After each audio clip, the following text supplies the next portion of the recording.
আজকে আমার অফিসটা দেখাবো। যে আমি লিফট থেকে নেমে 3টা দোকান পরে যে আমার সুন্দর ছোট্ট একটা অফিস। এখানে একটা ব্যানার রাখছি, এখানে আমাদের সার্ভিস সম্পর্কে লিখে রাখছি।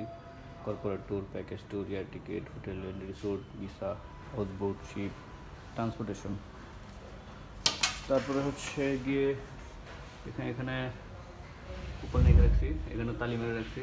এখানে ছিল এই যে ভ্রমণ চক্র, সে গত বছর আমার সাথে ছিল, এখন নাই, এই জন্য ওর স্মৃতিটা আমি রেখে দিছি। আর বেসিক্যালি এখানে ডোমেস্টিকের যে প্যাকেজগুলো ওখানে লিখে রাখছি, এই প্যাকেজগুলো। আর এখানে কিছু ইন্ডিয়ার কিছু ছবি দিয়ে রাখছি, যদিও ওয়ার্ল্ডের টুকটাক সব কাজই করা হয়। তারপরে হচ্ছে কি এই যে আমার ছোট্ট অফিস, খুব মায়া ভরা অফিস, অনেক আবেগ। চাকরি ছাড়ার পরে এটাই আমার প্রথম অফিস, এবং এটাকে আমি যতটুকু সম্ভব সাধ্যের মধ্যে আমি এটাকে সাজাইছি। এখানে কিছু ছবি রাখছি, ছবি কিছু চেঞ্জ করে নাই। এগুলো যে আর্টিফিশিয়াল 100 টাকা করে যেগুলো পাওয়া যায়, এগুলো মিজান কিনছিল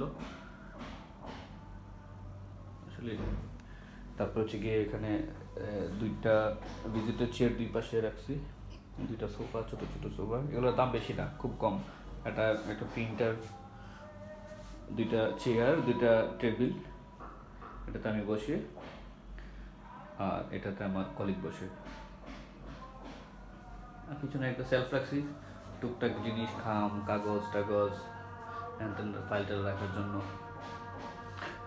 মানে খুব অল্পের মধ্যে একটা অফিস সাজানো যায় আর কি এইটা দিয়ে। আমার খুব একটা খরচ বেশি যায় নাই। আমার 2টা ল্যাপটপে আমার কিছু টাকা খরচ গেছে। এখানে চেয়ার, টেবিল, সোফা টোফা মিলে কিছু টাকা খরচ গেছে। সব মিলে 1 লাখ টাকা হলে এরকম একটা অফিস গোছানো যায় আর কি। তো আমার আশেপাশে পরিচিত ভাই ব্রাদার যারা আছেন, মাঝে মধ্যেই তারা আসে, এবং এখনও যারা আসেন নাই আমার পরিচিত কিন্তু আমার শুভাকাঙ্ক্ষী, তাদের জন্য সবসময় দাওয়াত রইল। এই গরিবের ছোট্ট অফিসটাতে একটু ভিজিট করে যাবেন। ধন্যবাদ সবাইকে।